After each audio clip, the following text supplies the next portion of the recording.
Breaking news updates చూస్తే ఉద్యోగాల regularisation కోసం గాంధీ ఆసుపత్రి ఉద్యోగులు చేస్తున్న సమ్మె మరింత తీవ్రంగా మారింది.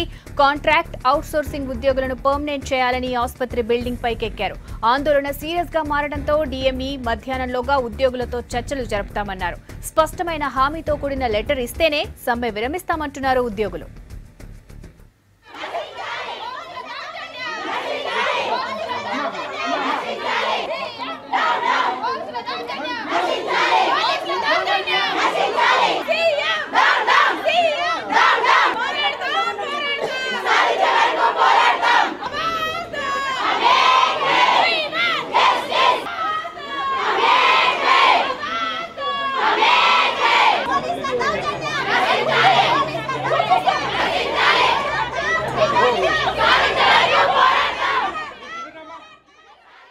డిమాండ్ల గురించి మేము శాంతియుతంగా చేసుకున్నాం. మేము ఇక్కడ సమ్మె మేము రెగ్యులర్ స్టాఫ్ను కూడా ఆపలేము. ఎందుకంటే పేషెంట్లను కూడా మేము దృష్టిలో పెట్టుకున్నాము.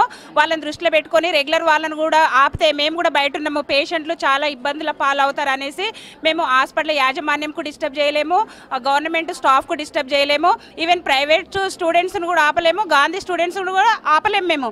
మా అంతటా మేము శాంతియుతంగానే మా సమ్మె కొనసాగించినాము.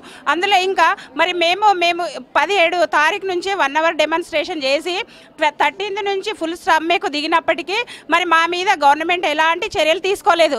మరి మేము మా డిమాండ్ల న్యాయమైన డిమాండ్ల గురించి మేము కూర్చున్నప్పుడు, మేము ఎవరికి డిస్టర్బ్ చేయకుండా ఉన్నప్పుడు మరి మా మీద ప్రభుత్వము వెంటనే అంత పోలీస్ సిబ్బందిని మా పైకి ఎందుకు పంపించారు?